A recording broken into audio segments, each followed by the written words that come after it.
Speaker professor Hamida Naeem को दावत देना चाहूँगा कि वो आए और ऑडियंस को ये बताए कि दुनिया की सबसे बड़ी जमहूरियत कश्मीर में कितनी खूबसूरत नज़र आ रही है।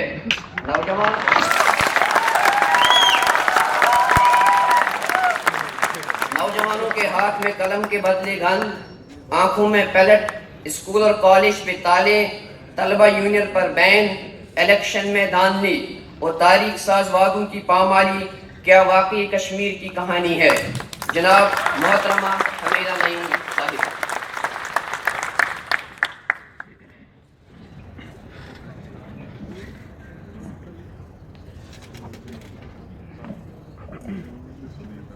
बिस्मिल्लाहिर्रहमानिर्रहीम। वादी कश्मीर से the battered and bruised valley, उसकी तरफ से, उन लोगों की तरफ से आप सबको प्यार भरा सलाम पहुँचे।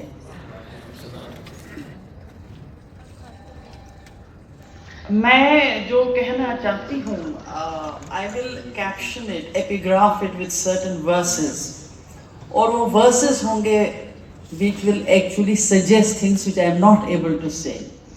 अभी आपसे जो भी आज अभी तक बातें हुई, इससे पता चला कि once I look at it, these are still singular cases. लेकिन कश्मीर के चप्पे चप्पे में यही हो रहा है, हर गली कोचे में यही हो रहा है। और आज ये जो परसिक्यूशन, PSAs जो बहुत सारे लगाए गए बच्चों पर, ये उससे बहुत ज़्यादा तंग आकर अब वो गन उठा रहे हैं। There is a will to die. If there is a will to kill in Indian forces, in Kashmiris, there is a will to die. The death they prefer. This death they prefer over this humiliating existence where we have been reduced to nothing.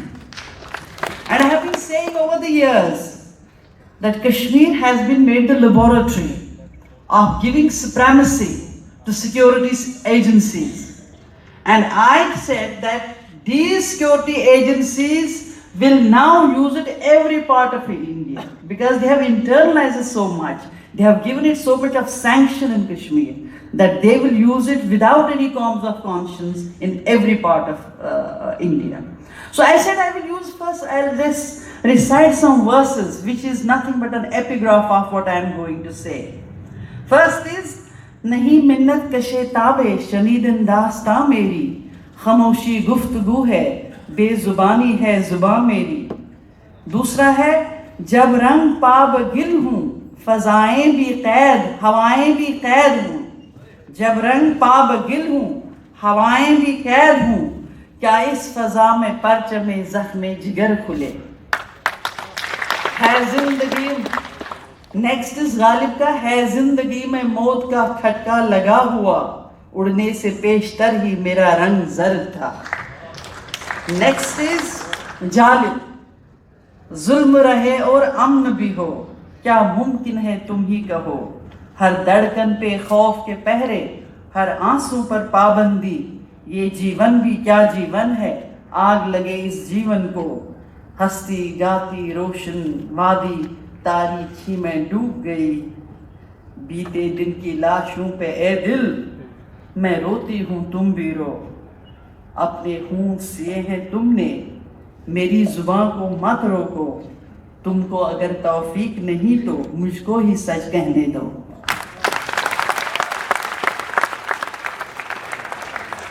So the story of democracy begins in 47 in Kashmir. The relation of India with Kashmir is born in sin, and its end cannot be nothing but the end of that sinful relationship. And in 1990, Kashmiris were so much fed up with this prostitution of democracy, manipulation of democracy, denial of civil liberties, denial of rights, that they ultimately launched a rebellion in 90s. And this rebellion was not merely for the restoration of democracy, it was also a rebellion to cut an end to this sinful relationship with India. But what has been the Indian response to it? In The demand for the right to self-determination, every other right has been taken away from us. In response to one right to self-determination, which has not come all of a sudden, which had been guaranteed and agreed upon and legitimized even by UN body, internationally accepted, legitimized. But for the demand of that right, every other right has been taken to us. And what has been the standard response of India? Militarization of the entire area, militarization of the entire society. Ordinarily, militarization refers to the external behavior of a state. But in Kashmir, militarization is nothing but the replacement of a civil governance by a variant of military rule. Because when the simmering resentment formed itself into rebellion in 1990, Kashmir slipped into virtual military rule, marking its descent into a state of militarization from which it has yet to emerge. In fact, it has been fortified every now and then. And you must have seen that in this government, in the present regime, they have got more and more forces into Kashmir, that the number has gone beyond 700,000. Now, what else has this done?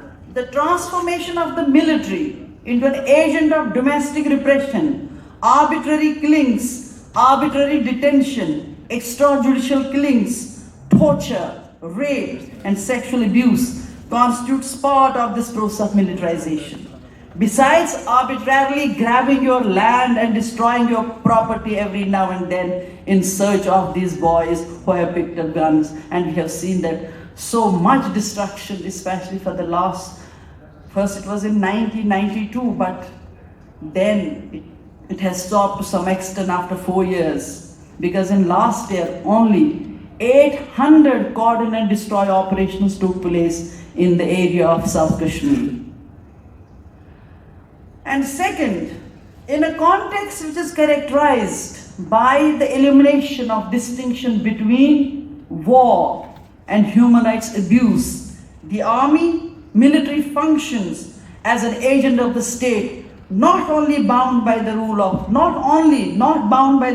law or the rules of war or the Geneva Convention, but empowered to violate both with impunity, because you have already heard so much about impunity, and to understand what I mean by that impunity. In short, the domestic variant of militarization refers to a pattern of violence which is based on complete disdain for any democratic principle. Now, Kashmir exemplifies an intersection between military use for external defense and military use for domestic repression that has transformed the Indian state into a source of great insecurity for Kashmiris, and converted Indian military into an illegitimate agent of repression. Both in turn seriously undermine the democratic credentials of the state. Military processes are not separate from, but embedded within Kashmiri society. All those who are from Kashmir or those who have visited Kashmir, that it has penetrated deeper and deeper in every locality, village and town of Kashmir. What has it led to? It has led to the dissolution of civil-military distinctions, destruction of civil society and gender transformations, and free space for the natural life of day-to-day life of citizens. The militarization is sought to be presented, which is more horrible. It is sought to be presented as a natural order, because there is a document which was actually released in 2006 December, which is clearly telling army men that you will have to try to change the attitudes and will of the people. Initially it may be difficult, it may take from a couple of years to decades, but you continue doing it so that people themselves will become complicit in what is being done to them. And I'm reminded of Gramsci. He says, military control alone is not going to control people for a long time. What is important is that there is hegemony, and hegemony also carries consent with it. What he means by that, there is a penetration of the ideology of the society, state, within each and every institution, so that it becomes so pervasive that you cannot come out of it. It becomes part of your own life. And I can understand it, how this hijab, this consent of people, I mean, whether they are not conscious that they are consent. You see, all these democratic institutions have been seeped with this state ideology in such a way that you cannot escape it, that people don't know what to believe, because most of the language which they use actually entails the state ideology. Whether it is the integral part, whether it is separatist, whether it is terrorist, all these terms belong to that state ideology, and by recurrently using them in their discourses through media and through their own statements, they are normalizing all, as Manisha was saying, they are actually socially constructing all these terms so that they replace the genuine historical facts and become part of public consciousness. That is the problem. And what else has Delhi done apart from militarization of the entire society? What is the other thing they have tried to do in order to silence Kashmiris and subdue them? That is mystification of Kashmir conflict. And what do I mean by mystification of conflict? Securitize Kashmir is a security problem. We have to put in more and more forces. And then it's a law and order, which I ironically call it is lava and order, O-D-O-U-R. Law and order, lava and order. They are always scared that lava will come out of the rot they have been nourishing in our society. Lava will come out, and then there will be stink. They can't stand it. This public law and order is basically lava and order, which they are scared of, and that's why they are creating more and more checkpoints, more and more encounter killings, more and more disappearances. How they are doing it? Because previous speakers have already talked about these laws, whether it is Internal Security Act, National Security Act, TADA, POTA, all the Public Safety Act, APSA, the mother of all. What are they? They are nothing but legalized illegalities. I call it legalized illegalities because they call them, as Manisha was saying, that don't believe that rule of law is always good for us. Because if this law regulates your life, what is this law? This is legalized illegality. Legalized illegality is what is actually controlling Kashmir today. Whether it is in terms of forces, whether it is in terms of agencies, whether in terms of laws, whether in terms of all kinds of penetration they have made in Kashmir society. Therefore, mystification, give it any name other than what it is. The whatness of what means what Kashmir question is, why what Kashmiris are asking, that is obfuscated, that is nullified, that is put behind the under the carpet. But they say, what are they saying? Park trained terrorists, park mercenaries, stone throwers, mercenaries, algawadis, ugarwadis, all kinds of wadis. This is how they are framing Kashmiris. In a way, they are denying us our human status, human content.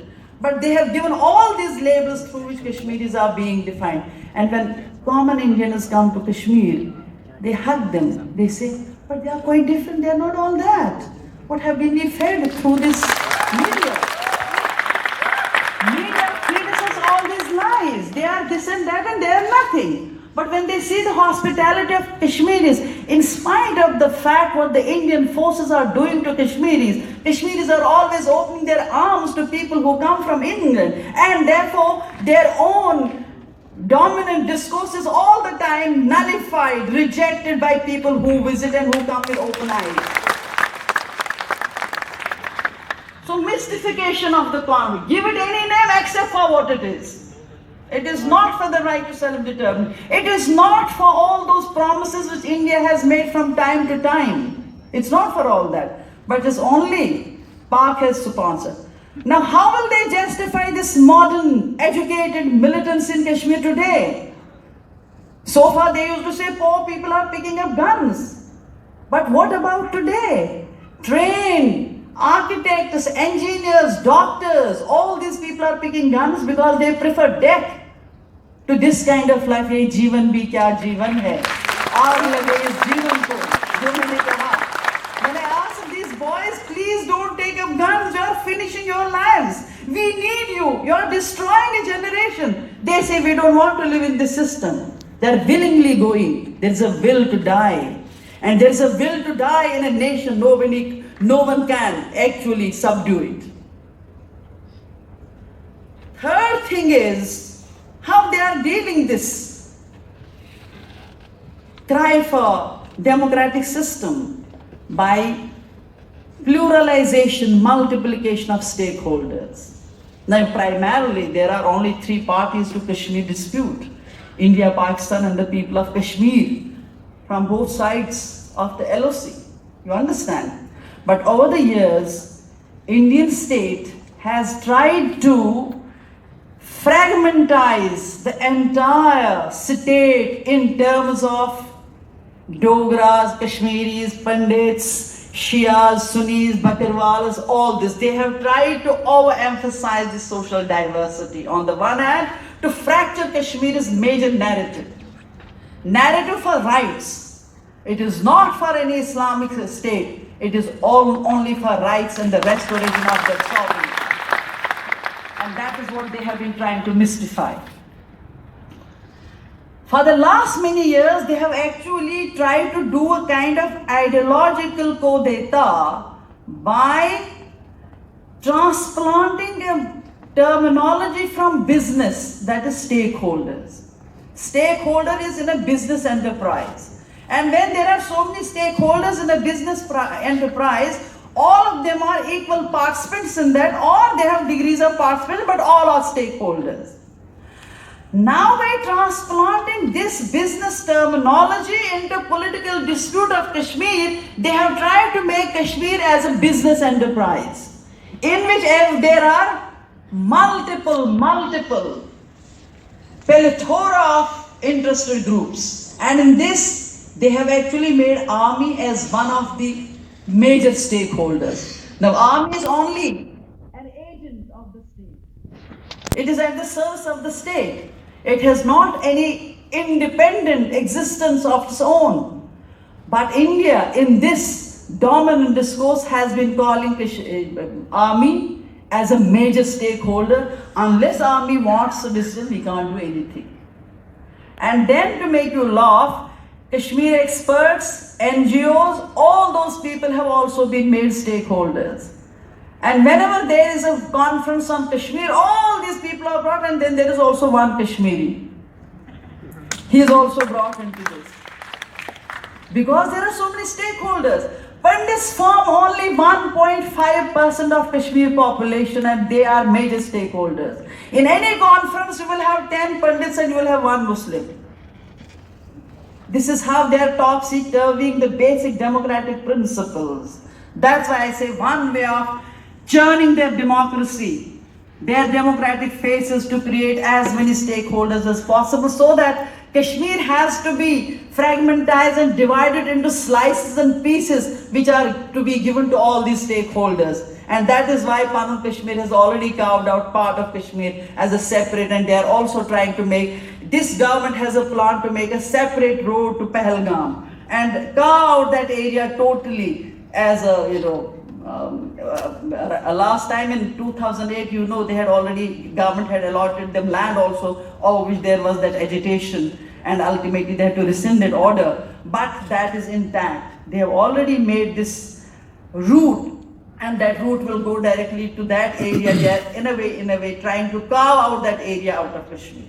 That's what I mean by saying multiplication of stakeholders, one way of showing the democratic face of India.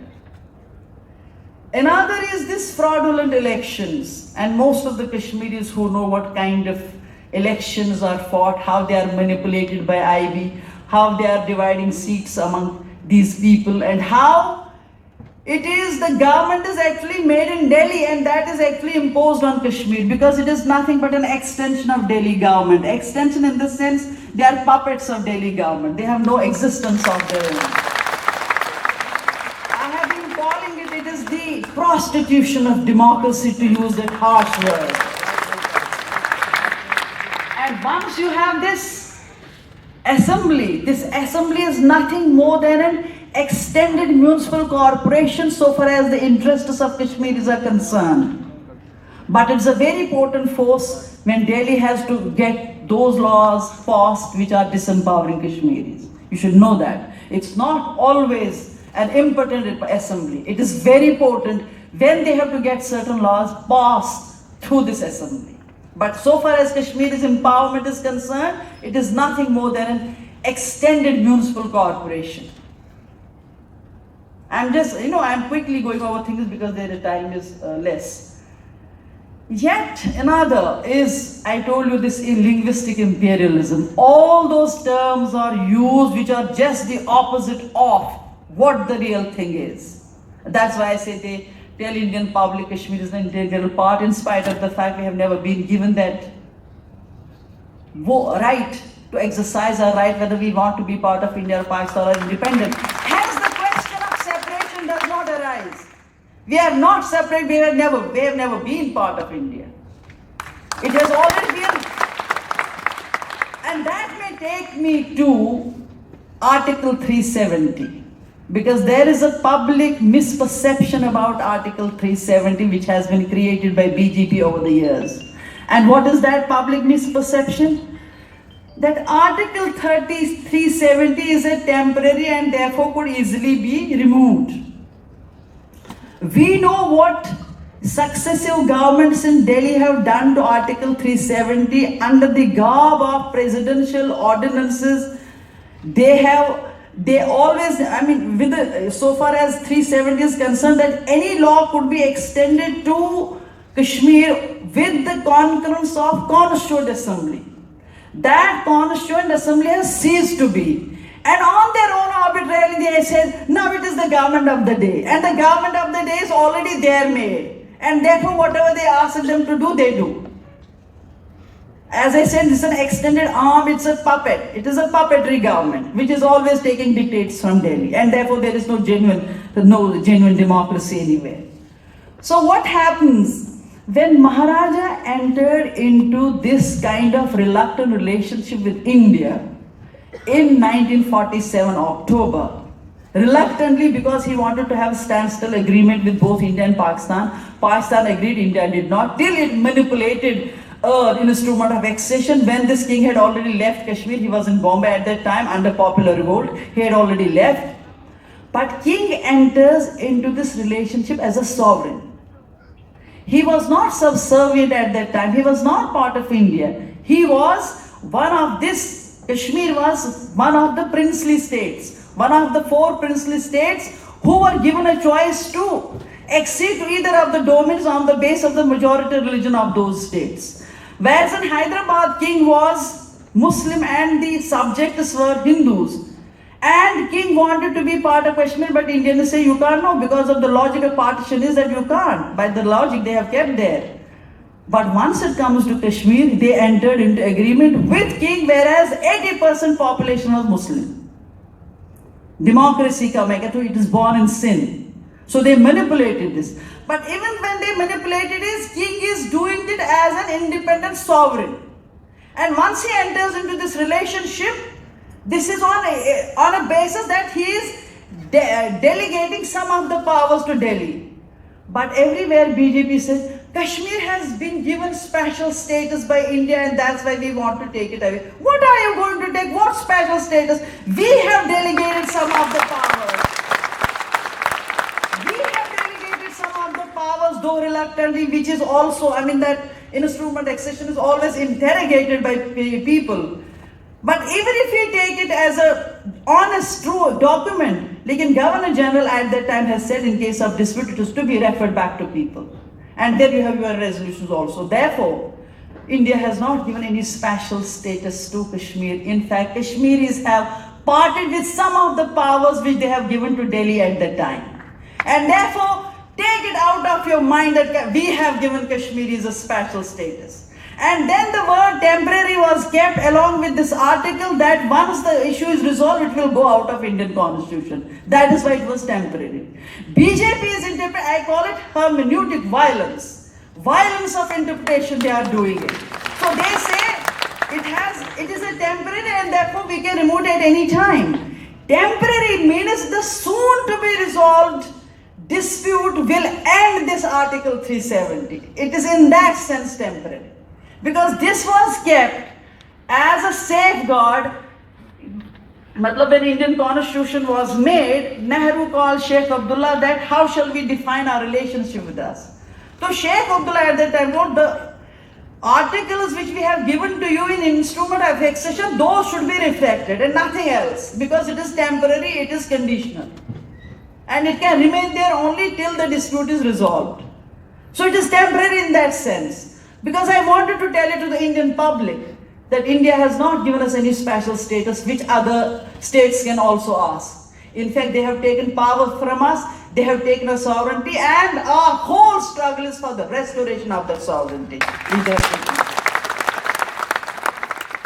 Yet another way they have tried to deal with this is marginalization of this resistance, marginalization of dissent.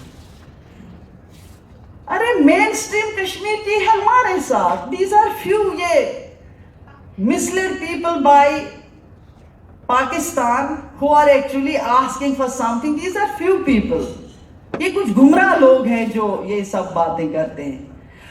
Over the years, for the last 20 years, I have been saying mainstream of Kashmir is resistance to this democracy and to this law. But media is also compromised. Media uses the terminology of the state. They are making current the terminology of the state because it has a cognitive value. It is replacing the real knowledge from your minds and replacing with falsehood. But media, even Kashmir media is at the, some of it is also at the, or even if they are not, but imperceptibly, unwittingly, they are using the terminology which suits the state discourse. And therefore they are using all these terms of the state discourse, which is actually falsifying the reality, falsifying the facts. I could go on and on, I think it's time, but I will end by Iqbal Ahmed. You know who is Iqbal Ahmed? He was a very great political scientist of Pakistan. He said Kashmir, he said certain things, but before that, Kashmir's desire to chart a future without line of control mandates a new political imaginary that transcends national and constitutional legalese and a conservative geopolitics that has imprisoned a people's imagination within the bordered, militarized and nuclear version of the nation state. Kashmiri sentiments and aspirations plead for a political imagination that sheds obsolete hierarchical forms of the nation and thinks of justice, reconciliation and selfhood. Such an imagination means that India and Pakistan relinquish their military and nuclear rivalry that has proved politically divisive, economically ruinous and historically and ethically barren. Iqbal Ahmed's eloquent words are worth quoting. He says, "To become prosperous and normal peoples, we must make peace where there is hostility, build bridges where there are chasms, heal where there are wounds, feed where there is hunger, prosper where there is poverty. Kashmir is the finest place to start, and not merely because it is the core of the Indo-Pak conflict. Our histories, cultures and religions have converged in Kashmir. Our rivers begin there, mountains meet there, and our dreams rest there. Once, this is unquote, once Kashmiris secure justice and dignity they so richly deserve, India and Pakistan can emerge from their mutual abyss of violence to chart a new future as modern states with interlinked cultures and communities. Only a restored Kashmir, only a restored Kashmir to its pristine glory can in turn restore a subcontinent torn by war, militarized borders, nuclear weapons, and a 7-decade-long line of control. And Kashmiris will then, in the words of Aga Shahid, truly pronounce that blessed word. Truly blessed.